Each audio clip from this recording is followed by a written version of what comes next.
Olá a todos. Hoje a gente vai conversar sobre as eleições colombianas e sobre os desafios políticos que a Colômbia enfrenta nesse momento importante para o país, né?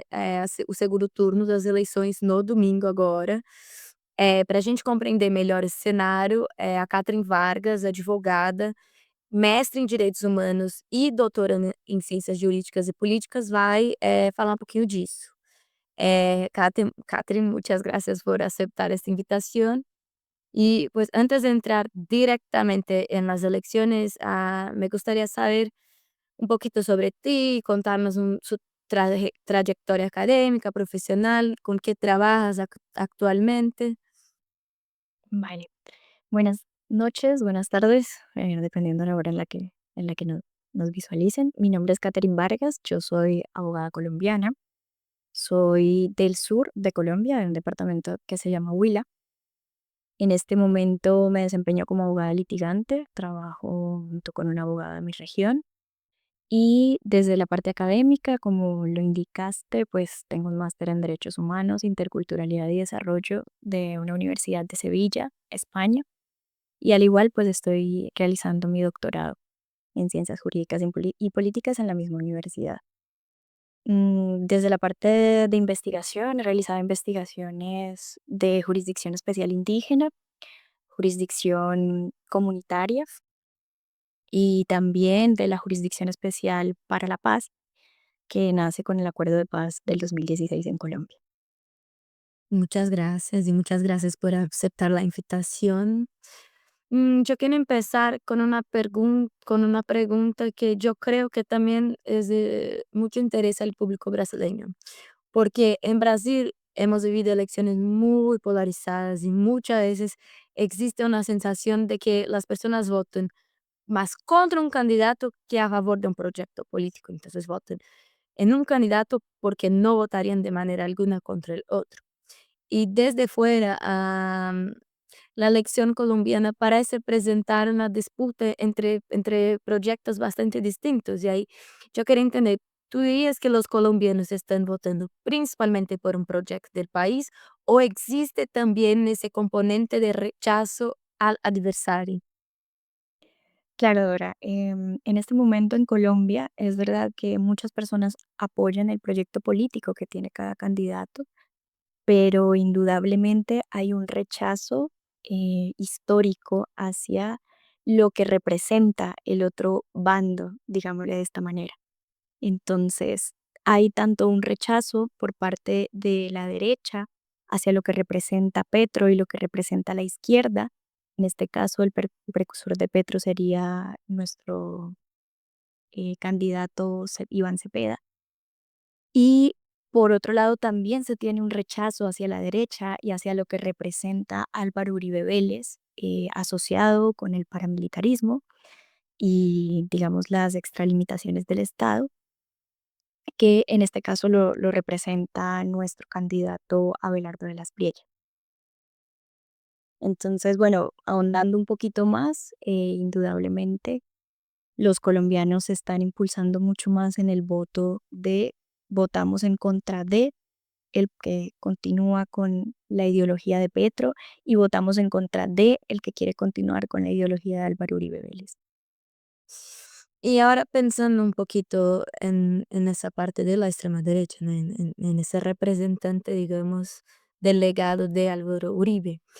En Brasil, durante muchos años, durante los últimos años, hubo fuertes controversias relacionadas con la gestión de la pandemia, el aumento de hambre, los discursos contra la izquierda por parte de Bolsonaro, que es de extrema derecha, críticas a los derechos humanos, denuncias sobre un aumento significativo de violencia policial. Y ahí a mí me gustaría entender una preocupación que aparece con frecuencia en el debate colombiano. Entonces, no quién representa hoy, pero o qué representa hoy esa extrema derecha colombiana.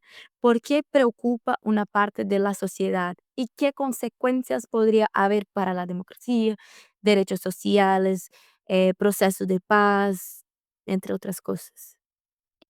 Mira, en este momento en auge de las elecciones, Lo que preocupa de la extrema derecha justamente es que incrementa más la polarización porque lamentablemente llegan desde un discurso de odiar al adversario, en este caso las personas que tienen un pensamiento de izquierda. Entonces, preocupa profundamente que se criminalice a las personas que tienen un pensamiento de izquierda o que quieren realizar una oposición a ese proyecto político. Además de eso, el tema de las políticas sociales en Colombia, en mi país, históricamente la derecha ha sido una corriente que ha desacreditado todas las políticas sociales porque considera que los colombianos quieren todo regalado y que no se puede regalar todo cuando se trata simplemente de buscar la igualdad para las personas que más lo necesitan. El discurso de la derecha, en este caso, obviamente, desacredita los proyectos políticos y esa es una gran preocupación en un país tan desigual como Colombia, como me imagino que también pues es Brasil y otros países de América Latina.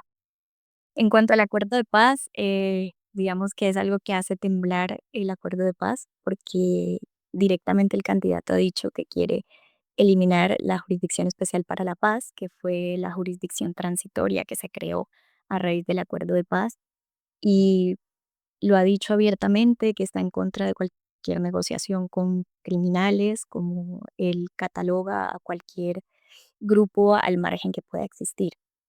Entonces, digamos que los temores que se tienen de que la extrema derecha pueda escalar nuevamente al poder son grandes en la sociedad colombiana.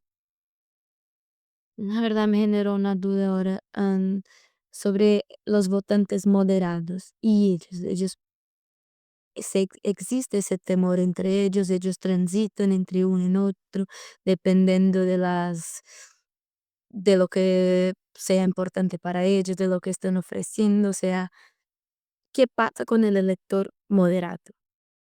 ¿Te refieres con el lector moderado del centro, cierto? Sí, el centro. Mira, pues en este momento el centro se encuentra evaluando mucho un lado y el otro y la verdad es que de momento sabemos que la candidata Claudia López, que normalmente representa el centro, ha unido a la campaña de Iván Cepeda. Asimismo, Sergio Fajardo, que también representa el centro, se ha unido al candidato Cepeda, porque ellos consideran que se acerca un poco más a los ideales que tienen ellos. Entonces, en ese, digamos que en ese escenario, ellos como candidatos, como representantes, se han unido a la campaña de ellos, pero el tema de los votantes, pues a veces difiere mucho porque hay mucha gente que se encuentra con mucho descontento de lo que pasó en el gobierno Petro, que en este momento están en centro, porque en algún momento fueron votantes de Petro, pero se encuentran muy, digamos, con mucho descontento. Y de esas personas no se sabe si quizá vayan a votar en blanco, porque muchas personas consideran que el voto en blanco, o quizá por desconocimiento, que el voto en blanco en Colombia en segunda vuelta no tiene no ejerce nada, no pasa nada si gana eventualmente el voto en blanco en la segunda Mm. vuelta. Entonces es un panorama muy confuso del cual no sabemos cómo qué esperar del centro, porque en este momento al ser tan opuestas las ideas que se tienen y los candidatos, es muy difícil, de hecho, para estas personas de centro ubicarse en un lado o en el otro. Yo voy a querer hablar un poco sobre el gobierno de Petro, pero antes, a mí me gustaría entender, em, para el público brasileño, cuando hablamos de geografía electoral, en general se diferencia entre regiones. Entonces, en general, el sur del país es más voltado para la derecha, vuelto para la derecha, y el nordeste en general es más la izquierda. Y ahí, sin embargo, Colombia tiene un elemento adicional que Brasil. O sea, es diferente porque no tenemos una herencia del conflicto armado y del proceso de paz. Yo sé que trajiste mapas que nos ayudan a entender mejor esas disparidades. Y ahí mirando estos mapas, ¿cómo debemos entender la relación entre la presencia histórica de las FARC y de los paramilitares, los resultados de los plebiscitos por la paz en 2016 y el comportamiento electoral actual? Y claro, que expliques un poco, que contextualice un poco qué era esa época y qué fue el acuerdo de paz. Claro, mira, Dora. El primer mapa que tienen proyectado es sobre la presencia de las extintas guerrillas de las FARC-EP en el territorio colombiano. Como se puede ver, los colores que están en rojo, en naranja y en amarillo son las que representan una mayor presencia de este grupo armado. Eso significaba una mayor presencia de violencia porque en estos lugares era donde más se presentaban enfrentamientos, donde con el ejército y también en su momento cuando existieron las autodefensas, que fue el paramilitarismo, pues se presentaba también en esas zonas. Si puedes proyectar el otro mapa, te agradezco. Vale. Luego de la guerra que se tuvo con las FARC-EP, que fue aproximadamente 50 años, un poco más, en 2016 se presenta un acuerdo de paz que se firmó en diciembre, pero antes de que se diera esta firma de este acuerdo de paz, se realizó un plebiscito en Colombia para que los colombianos votaran si estaban de acuerdo o no con este acuerdo de paz. Entonces, el color café más oscuro es de las personas de los departamentos o territorios de Colombia que votaron por el sí y el color más claro fueron quienes votaron por el no. En este caso ganó el no porque en Colombia en el centro se condensa la mayoría de la población y al alrededor hay muy poca población en Colombia. Por eso aunque parezca que hay más zonas en color café, ganó el no, que fue el centro del país y quienes tenían menos presencia del grupo de las FARC. Luego tenemos el otro mapa, que es el panorama electoral de la primera vuelta de las elecciones. Las zonas que están en morado, un morado más claro, representan el voto hacia el candidato de la izquierda, Iván Cepeda, y la zona roja evidencia la votación hacia la derecha, extrema derecha, en este caso, Abelardo de la Espriella. Como se puede identificar, hay un patrón en cuanto a que las zonas que más han sido afectadas por la violencia de las FARC-EP en su momento votaron a un sí por el acuerdo de paz y a 2026 son quienes más apoyan a la corriente de izquierda, en este caso a el candidato Iván Cepeda.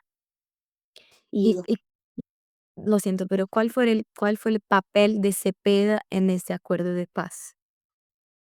el papel de Iván Cepeda en el acuerdo de paz fue fundamental porque él intervino en el acuerdo de paz, él se sentó en la mesa de diálogo junto con las FARC-EP y el gobierno y funcionó como este puente entre las extintas guerrillas y el gobierno de momento.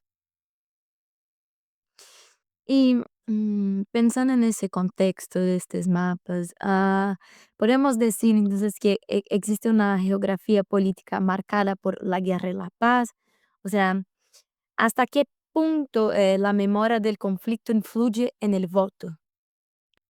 Yo creo que en gran medida, en una inmensa medida, porque en Colombia, como tú lo decías, a diferencia de Brasil, tenemos este contexto de la historia de la violencia, del conflicto armado. Y evidentemente las zonas que más han sufrido el conflicto son quienes rechazan este discurso de violencia, de continuar polarizando, de una mano dura, de enfrentar a los grupos armados, porque saben lo que ya vivieron y lo que pueden vivir si esto vuelve nuevamente al poder. A diferencia de lo que pasa en zonas en las que ha habido menos presencia de violencia y una menor presencia de los grupos armados, no digo que no ha existido violencia en estos sectores, porque indudablemente la ha existido, pero en una menor proporción a los otros sectores. Y estos, pues lamentablemente terminan siendo los sectores que apoyan este discurso de guerra, este discurso de no favorabilidad a la paz, porque quizá conocen otra historia de Colombia, conocen otra realidad de Colombia. Y pues indudablemente hay una vertiente muy marcada entre las zonas que han sufrido violencia apoyan a la izquierda y las zonas que menos han sufrido violencia apoyan a la derecha. Y, pues, observan ese territorio. Hay también una diferencia en la presencia del Estado, en el acceso a servicios públicos, a las oportunidades económicas entre esas 2 diferencias que vimos de votos. Sí, claro, mira, las zonas de La Guajira, que son el norte, las zonas como el Chocó y zonas como el Amazonas, Putumayo, son zonas que históricamente han tenido muy poca presencia del Estado. Esto es, muy pocos recursos, muy poca financiación para educación, muchísimos problemas en cuanto a acceso a vías, en cuanto a infraestructura, en cuanto a inversión para el desarrollo en esas zonas. Son zonas muy pobres. Son zonas que lamentablemente se ven azotadas por demasiada desigualdad. En la zona de La Guajira hay niños que todavía mueren de desnutrición. En zonas como el Chocó hay gente que no cuenta con, mm, digamos, medios para mínimos o básicos para subsistir y lo mismo pasa en el Amazonas. Entonces, claro que hay una gran ausencia por parte del Estado en estas zonas. Y ahora sí, yo quiero volver a esa evaluación del actual presidente. Eh, a ver, primero, entendemos que en Colombia no hay 2 mandatos, o sea, un presidente gobierna por 4 años y no se puede gobernar de nuevo enseguida.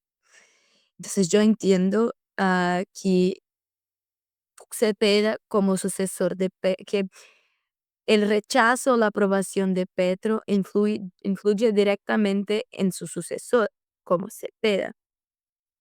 Y ahí yo quería entender un poco de esa evaluación del gobierno. O sea, hoy, primero, ¿cuáles son las principales críticas que pesen sobre ese gobierno? Y después yo quería entender cuáles son las principales aprobaciones, las principales cosas que tú crees que él hizo de bien.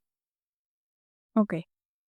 Mira, yo creo que de las mayores críticas que se hacen en este momento al gobierno Petro es lo que tiene que ver con seguridad y con el crecimiento de los grupos al margen de la ley.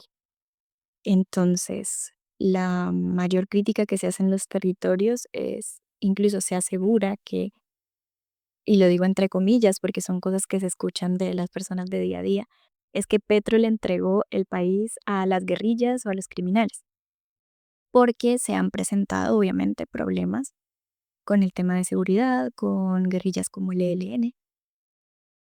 Otra crítica que se hace ha sido el manejo con los ministerios, que al inicio hubo un tema de pronto un tráfico de influencias, de una chica que hubo un escándalo por un título que no lo tenía, porque la querían poner encargada del ministerio. Bueno, esas irregularidades son cosas que se le sacan muy en contra a Petro, como el hecho de que hubo un momento de un enfrentamiento con el gobierno de Estados Unidos, Trump.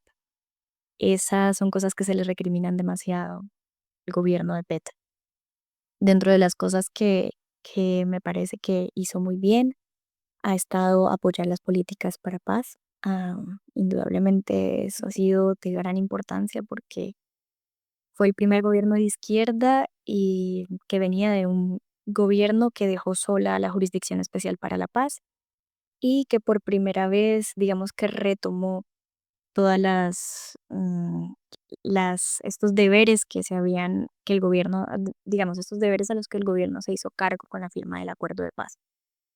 Eso es de gran importancia, el hecho de que subió el salario mínimo, la economía, hacer ese tránsito a una economía que sea más sostenible, más enfocada al medio ambiente, el proteger nuestras selvas, el proteger la Amazonía, eh, el tema de querer regular y querer prohibir la explotación minera en estas zonas que están, digamos, cercanas a nuestras fuentes, a nuestros recursos hídricos. Entonces, el gobierno Petro indudablemente ha hecho cosas muy buenas enfocadas al medio ambiente, a políticas sociales, a el salario mínimo de las personas y a las políticas de paz, entre otras. Y hay diferencias entre las críticas de la oposición y las críticas de quien lo apoya, las críticas constructivas y son normales. O sea, imagino que sí haya diferencia. ¿Cuáles son estas diferencias? ¿O qué la oposición efectivamente dice sobre el gobierno Petro? Porque él tiene un porcentaje de rechazo muy alto y pues yo quería entender eso. Claro, mira, lo que yo he evidenciado, lo que yo he podido escuchar en cuanto a las críticas de la oposición, además de lo que te digo de la seguridad, que evidentemente han habido problemas de seguridad, eso es algo que no se puede negar, el problema de los ministerios existió. El tema de la oposición, que muchas veces uno escucha, no va tan encaminado a una crítica real al gobierno, sino que lo que se hace es hablar mal del presidente simplemente por quién es, por su pasado, por su historia. Entonces, no se refieren al presidente Petro como el presidente Petro, sino como el guerrillero, porque pues él se sabe que perteneció a las guerrillas del M-19, que de hecho ha sido algo de lo que él nunca se ha avergonzado y no ha ocultado nunca. Se le trata de criminal, de que está loco, de que da conferencias en estado de embriaguez, de que llega a conferencias drogado, supuestamente. Entonces, lamentablemente muchas críticas de la oposición en realidad no son críticas que debería ser una verdadera oposición, porque yo soy de las personas que considera que la oposición es necesaria y es sana para una democracia en un país, porque son quienes ejercen ese control político a la otra parte que quizá esté en el poder. Y me duele mucho como colombiana ver que la oposición en mi país no se centra en eso, cuando sí deberían, y hay muchas cosas que pueden hacer como crítica constructiva al gobierno de Petro, que haría que mejorara el siguiente gobierno en caso de que llegue Iván Cepeda em, a la presidencia, sino que lo que se da es un discurso de odio, un discurso de rechazo y no una crítica efectiva. En Brasil tenemos un problema que con frecuencia muchos votantes ellos responsabilizan al gobierno federal por problemas que tienen causas mucho más complejas. Por ejemplo, el aumento de los precios de los alimentos sí puede ser por una inflación que está un poco más alta, pero también puede estar relacionada con guerras internacionales, fenómenos climáticos, problemas de oferta. Además de eso, lo mismo ocurre con la seguridad pública, que muchas veces depende de competencias estatales. São Paulo en este momento está teniendo un problema bien, se ha aumentado el problema de seguridad pública, de violencia policial, y eso no es competencia federal, es competencia estatal, y mucha gente pone la responsabilidad en el gobierno. Y yo quería saber si sucede algo parecido en Colombia, si la percepción económica, la sensación de inseguridad están castigando electoralmente el gobierno de manera equivocada. Mira, Dora, eso digamos que funciona un poco distinto en Colombia porque hay que hacer una aclaración de que Colombia no es federal. Entonces, en Colombia lo que son los departamentos, como son el equivalente más o menos en Brasil a los estados, no tienen autonomía para regular estos aspectos de seguridad y demás, sino que todo depende pues de un gobierno centralizado. Pero sí se tiene digamos, un castigo que se está dando por la seguridad, pero va más enfocada al discurso que se ha dado sobre la seguridad. Se tiene la creencia o se vende el discurso de que Colombia antes estaba mejor en cuanto a seguridad, pero si tú analizas o revisas los índices, las muertes que se presentaban a militares, eh, las bajas en combate, pues la realidad es que Colombia no ha tenido un momento de paz del cual se pueda añorar, digámoslo de esa manera. Entonces, el ciudadano, lamentablemente por los medios de comunicación y por estos discursos que se venden, se ha hecho una idea de que culpa al gobierno de Petro por la seguridad, cuando sí han habido problemas de seguridad, pero no es como que haya incrementado a raíz de este gobierno. Igual pasa con la percepción de unos arriendos más costosos, como está pasando en Medellín, que es un problema de gentrificación, que quizá el Estado sí lo pueda regular, porque indudablemente el Estado podría entrar a regularlo, pero que es algo de lo que culparlo así a buenas a primeras, cuando es algo de lo que se tiene que presentar un proyecto político, se tiene que analizar y se tiene que estudiar pues más a fondo. Es que pues sin duda muchas veces se culpa al gobierno sin tener un contexto histórico de lo que ha pasado en Colombia, sin tener en cuenta otros factores, como tú le dices, muchas veces dependen de la oferta de la demanda, dependen del mismo comercio. Entonces, sí, también pasa mucho en Colombia que se culpa al gobierno de factores que son mucho más complejos, que quizá sí podrían ser regulados por el Estado, pero que no es algo que se pueda hacer en un solo gobierno y o también problemas que vienen pasando desde hace mucho tiempo, como en el caso de Colombia también la salud. Si se revisa digamos, las noticias de los últimos 10 años de Colombia, siempre se ha presentado problemas con la salud, con la EPS, siempre ha habido crisis en el modelo de salud de Colombia, pero eso es algo que se le endilgan al gobierno de Petro, curiosamente. Y dicen que Petro destruyó la salud cuando ha sido una problemática que se ha tenido, como digo, alrededor de 10 o más de 10 años. Y pues yo entiendo que, o sea, sí, Petro aumentó el salario mínimo, sí, Petro ayudó en muchas cuestiones sociales, pero sí hay cuestiones internas que pueden, o sea, en que muestra una diferencia entre los datos económicos y lo que sienten las personas en decorrencia de la gentrificación en Medellín, entre otras cosas. Y yo creo que precisamente en estos momentos en que hay malestar social, por estos motivos y por otros, suelen crecer determinados liderazgos políticos. Y ahí yo quiero entrar en este crecimiento de la derecha radical, pero yo quiero entender antes históricamente las elecciones de Colombia, porque muchos observadores internacionales, analistas, ellos hablan de un crecimiento de la derecha radical en muchas partes del mundo, especialmente en América Latina. Sin embargo, yo entiendo que Colombia ha sido históricamente una sociedad bastante conservadora, que Petro fue efectivamente el primer gobierno de izquierda. Am, y ahí yo creo que, por ejemplo, esa llegada de Petro a la izquierda, que es un fenómeno nuevo para Colombia, me parece frágil. Entonces, yo quiero entender cómo debemos interpretar ese crecimiento actual de esos sectores políticas de extrema derecha en Colombia. Si es por ese movimiento internacional de crecimiento de la extrema derecha, si ya es por un histórico conservador en Colombia, si son los dos. Yo creo que son un poco de los 2 porque como tú lo decías, si revisamos la historia de Colombia, el primer gobierno de izquierda es el de Gustavo Petro.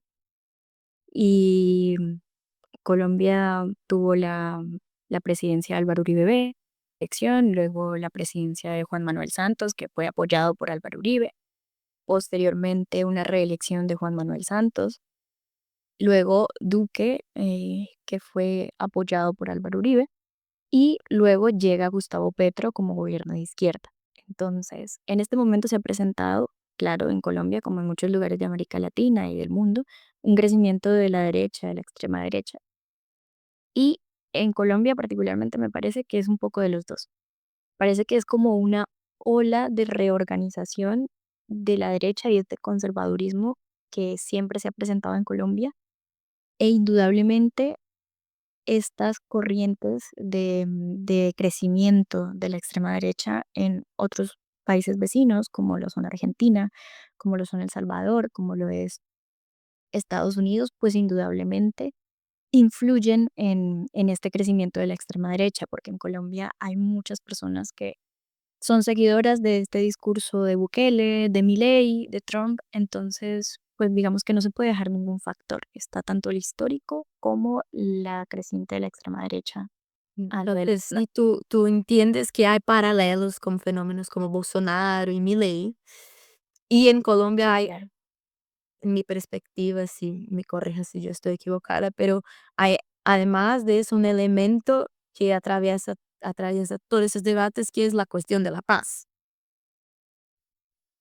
Claro, en Colombia aún, a 2026, 10 años después del acuerdo de paz, la paz y ese acuerdo de hace 10 años sigue siendo algo que divide mucho a la sociedad colombiana, porque hay quienes hablan del acuerdo de paz como una finalización a una era de conflicto, el sentarse a entablar diálogo con esa parte contraria, el buscar la paz para el territorio, pero hay otra gran parte que ve el acuerdo de paz como algo que simplemente fue demasiado permisivo con las extintas guerrillas, que fue más, lo ven más como una amnistía a estos grupos y lo ven como el hecho de que no Como una existió. impunidad, Exactamente, lo ves como como una una impunidad. vulnerabilidad a estos grupos.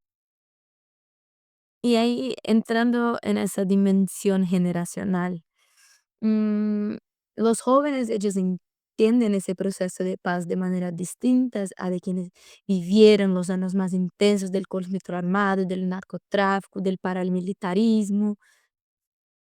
O sea, entender esa Mira, percepción de los jóvenes. mira, claro, la percepción de los jóvenes influye muchísimo, sobre todo porque en la actualidad pues hay personas que son votantes, que no vivieron el conflicto armado, que no vivieron el acuerdo de paz, que quizás estaban muy pequeños cuando esto sucedió y no tienen información al respecto.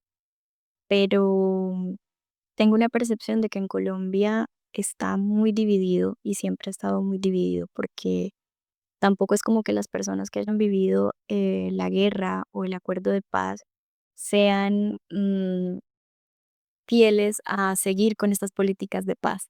Y pasa lo mismo con los jóvenes de la edad que están recién de 18, 19 años, pues hay muchos que son muy conscientes, que han estudiado estos temas de las reformas sociales que se han presentado, el conflicto, pero hay otros que simplemente, pues, desde una ignorancia, parten desde el desconocimiento y apoyan quizá lo que escuchan desde sus hogares, desde sus familias.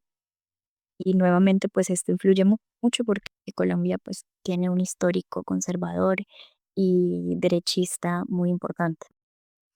Y pues yo me imagino que también mucha, o sea, mucha de la construcción de la percepción del joven viene de las redes sociales, de los medios de comunicación, porque en Brasil tenemos un problema muy intenso con la desinformación política.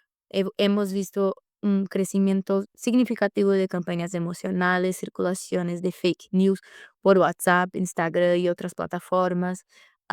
Muchos analistas consideran que la derecha ha logrado ocupar las redes sociales de una manera muy eficaz, que consigue viralizar muchos videos con su ideología y muchas veces con inverdades o con noticias un poco distorcidas. Y yo quería saber cómo es la situación en la Colombia, si existe también esa ventaja de la derecha en las redes sociales y qué papel ellas juegan en la desinformación, tanto de todos, pero específicamente en los jóvenes, que son los mayores consumidores de las redes sociales. Claro, mira, las redes sociales juegan un papel importantísimo en Colombia y en este caso la derecha y extrema derecha saben utilizar muy bien la parte emocional, la rabia y el rencor que se tiene en Colombia. Entonces es lamentable, pero la verdad pues logran viralizarse más, como tú lo indicas, logran llegar a más personas porque manejan estos discursos que son más emocionales. Y por otro lado, pues en este caso ya hablando un poco directamente de la campaña de Iván Cepeda, pues hace videos que son más diplomáticos, más educativos y esto lamentablemente no mueve tanto a las personas, debería hacerlo porque Pero son no. más fijativos, pero no, lo que más mueve a las personas es lo que va más a ese emoción, a esa rabia, a ese rencor. Entonces, claro que las redes sociales juegan un papel. indispensable en este caso, tanto en la izquierda y en la derecha, y la derecha maneja una estrategia que es muy efectiva. Y también los medios de comunicación. En Colombia sucede algo, no sé si pasa en Brasil, que los noticieros nacionales, los que pasan, que no tienen costo, que son a los que se pueden conectar las personas que no pagan ninguna membresía, pues apoyan abiertamente a candidatos y las noticias, los titulares y lo que muestran, pues es más enfocado en el apoyo de candidatos de derecha que de los candidatos de izquierda. Entonces, si hay un error en un gobierno, en el gobierno de izquierda, pues lo resaltan, sacan enunciados que son amarillistas y si hacen algo bueno, pues simplemente no lo pasan, no lo informan. Y la sociedad pues se queda con un gran, digamos, bucle de desinformación porque no logra tener un conocimiento real, no logra tener un conocimiento efectivo y es claro que para que haya una democracia debe haber información, porque tú no puedes votar o no puedes ejercer este derecho al voto de una forma íntegra si tú no estás siendo informado de una forma efectiva. Sí, en Brasil suele pasar lo mismo, las medias tradicionales suelen ser bastante parciales, y es por eso que intentamos apoyar el periodismo independiente como ese en la cual estamos haciendo, entrevistas. Hay uno que se llama Intercept, que hubo un escándalo de corrupción polémico en relación a uno de los candidatos de extrema derecha a la presidencia de Brasil, Flávio Bolsonaro. Y quien trajo eso fue un periódico independiente, Intercept. Es bien grande, pero aún sí es de periodismo independiente. Entonces intentamos hacer de todo para apoyar eso, para combatir las fake news. Y ahí me viene la cuestión, la duda.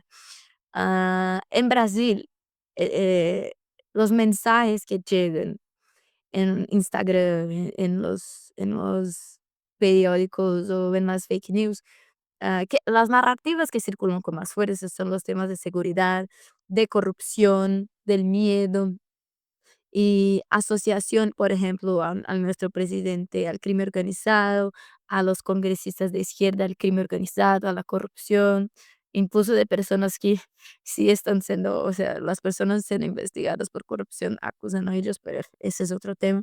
Y yo quiero entender cómo es en Colombia, cuáles son los mensajes que circulan más, con más fuerza, si tiene que ver con, si es parecido con Brasil, ¿cómo es? Sí, se parece bastante en ese sentido, lamentablemente. Los discursos que más se manejan son el odio, el miedo. En Colombia circulamos mucho una palabra que es el castrochavismo, que es la asociación de los gobiernos de izquierda con Chávez, con lo que pasó en Venezuela. Se vende mucho este discurso de que nos vamos a convertir en Venezuela, en Cuba. La asociación de bueno, el presidente, ya iba a decir expresidente Gustavo Petro, el presidente Gustavo Petro con las guerrillas. Y de igual manera, en este caso, con el candidato Iván Cepeda, se ha vendido el discurso de una cercanía con las guerrillas y se han difundido fotos que pertenecen a el proceso de paz con las distintas FARC y se pone en enunciado que era guerrillero, que es amigo de los guerrilleros y es quien quiere llegar a la presidencia. Entonces, se manejan el mismo tipo de discursos y lamentablemente pues son los que más tienen fuerza en Colombia. Este discurso internacional de contrasistema, anticorrupción, anticomunismo, contra la izquierda. Mm, en Brasil existe un debate creciente sobre esa circulación internacional, sobre ese discurso internacional estar entrando en Brasil como una manera de discurso político y que de hecho ha generado una preocupación de algunos sectores a respecto de esa importación y de las formas de movilización. Y yo quería entender si observas algo parecido en Colombia, o sea, una influencia del discurso internacional, o sea, cómo circula un discurso sobre anticomunismo, seguridad, relación con el Estado, la lucha contra la ideología de izquierda dentro del campo de la campaña electoral, o sea. Sí, ¿cómo es la influencia de ese discurso que ha crecido demasiado internacionalmente dentro del discurso electoral en Colombia? Sí, mira, yo considero que eso tiene gran influencia en el panorama electoral en Colombia, porque sin duda digamos, la derecha se apoya mucho en los discursos de Milei, de Bukele, como le digo, discursos de Trump, en esta idea de que hay que actuar con mano dura, de que en El Salvador se logró la seguridad actuando con mano dura, metiendo a todos a la cárcel y combatiendo el crimen de esa manera. Una percepción de un Milei que supuestamente ha hecho crecer económicamente a Argentina, con reducción de subsidios, con apoyo a empresas, y se tiene la percepción, y claro que esos discursos pues llegan a Colombia, lo está consumiendo el colombiano y pues se lo está creyendo y obviamente está influyendo en su decisión política, no de todos, pero hay una parte que sí se ve influida por esto. Y yo tengo una duda que es de tu opinión, así.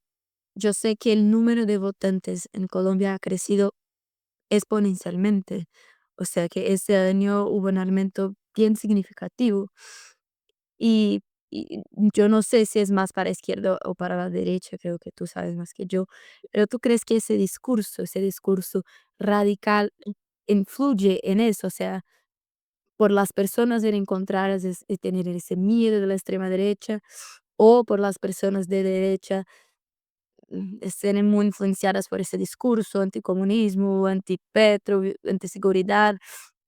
¿Tú crees que toda esa situación internacional y nacional que estamos viviendo de la ascensión de la extrema derecha y de la lucha contra la extrema derecha esté influyendo en el número de votantes dentro de Colombia? Me parece que sí, me parece que claro que esta corriente unos contra otros influye en el número de votantes de Colombia. Antes, me parece que antes la gente era un poco más desentendida de las votaciones, como había mucha gente que salía a votar y no se apersonaba o no le daba la importancia que tiene.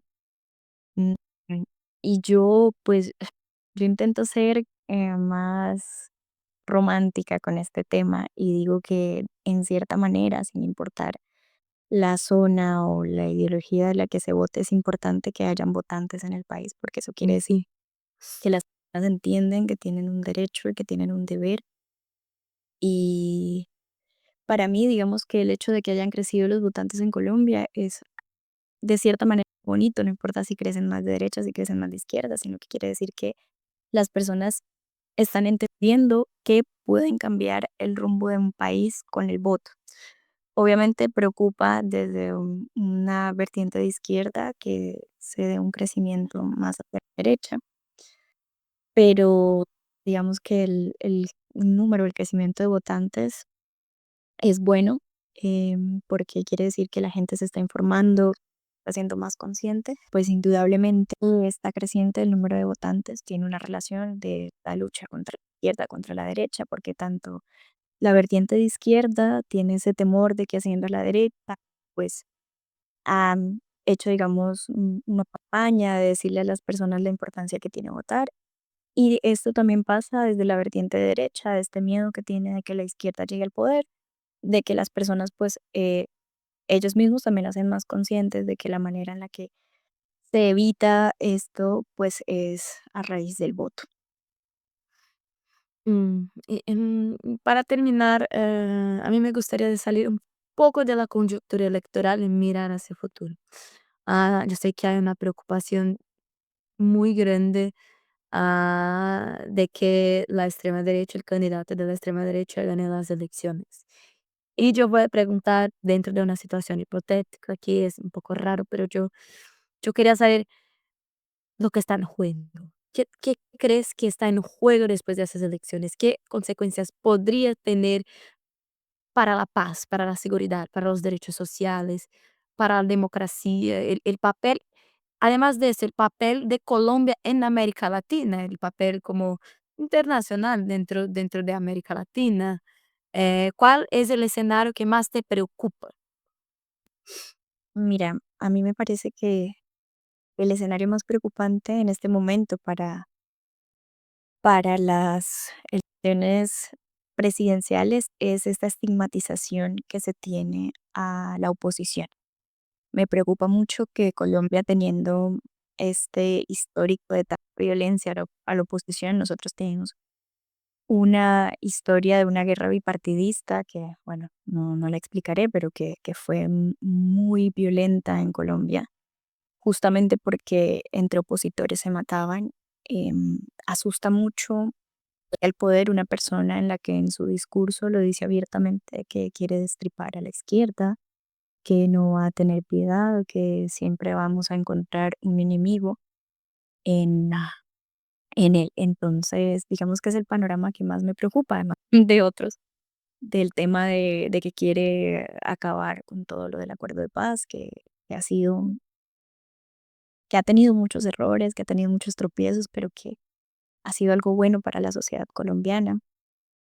Mm, pero yo creo que es eso, el miedo de que nuevamente a las personas con un pensamiento persiga, se nos quiere intentar callar. Eso preocupa mucho. Y a nivel internacional, pues que se refuerza más este discurso de igual, de criminalizar a la oposición, de que alguien no puede pensar diferente porque entonces es un criminal, que no se quieren, que no se pueden querer beneficios sociales porque entonces eso te hace un comunista, y el comunismo asociado con Cuba y el comunismo asociado con Venezuela. Ujú. Pero Entonces, igual poder aislar el país, igual Brasil fue aislado con Bolsonaro, ¿no? Que no era muy bueno en relaciones internacionales, como me imagino que Milei. claro, eso, digamos que eso también es otra gran preocupación. Hay muchas preocupaciones, pero como ya Okey, entonces, para cambiar para algo más bonito, ¿cuál es el escenario que consideras más esperanzador para Colombia? Obviamente, si gana Cepeda es bonito, es esperanzador, pero pensando en los próximos años, ¿hay un escenario que tú crees que tú piensas y dices: eso me genera esperanza"? yo creo que, me genera mucha esperanza la conciencia que están teniendo gran parte de la juventud en Colombia. Yo, como lo digo, sé que hay jóvenes que también están creciendo en su pensamiento de derecha, porque, pues, esto está pasando a nivel mundial. Pero, yo me siento muy apoyada en este momento como colombiana por los jóvenes colombianos, porque son personas muy berracas, como decimos nosotros, son jóvenes que se echan para adelante el país, que no les asusta tener que dar una lucha por defender lo que es, por defender a quien más necesita. Entonces, digamos que eso me da a mí un poco de tranquilidad, el darme cuenta de que los jóvenes en mi país son un poco más conscientes de lo que quizá eran antes los jóvenes de otra generación. Incluso los jóvenes de mi generación, me parece que los de ahora son mucho más conscientes. No todos, pero sí algunos. Entonces, eso me genera un aliento. También el tema de que más personas estén, digamos, saliendo de esta pobreza extrema, que más personas estén saliendo de la violencia que se vivió hace algunos años. Entonces, eso como colombiana me hace sentir bien, me hace sentir a gusto. Mm. Bueno, muchísimas gracias por acompañarnos, por ayudarnos a comprender mejor ese proceso electoral que, aunque en ese momento el tema es Colombia, dialoga con muchos de los desafíos de América Latina, de Brasil, y ha sido un placer conversar contigo y muchas gracias por aceptar nuestra invitación. No, muchas gracias a ti, muchas gracias al periódico. Para mí es un gusto estar acá, poder hablar un poco de lo que yo tengo conocimiento de mi país. Hay muchas situaciones de las que desconozco, pero digamos que es muy importante poder hablar abrir estos espacios de diálogo y conocer también situaciones de Brasil, que es un país vecino y del que muchas veces el resto de Latinoamérica no se entera mucho. Y con Brasil tampoco no tiene tanto conocimiento de lo que pasa en Latinoamérica y eso ese es el objetivo, es ayudarnos a intentar a hacer un cambio de conocimientos para vernos cómo somos todos muy parecidos, la verdad, con historias parecidas. Sí, sí, es eso. Muchas gracias y es eso.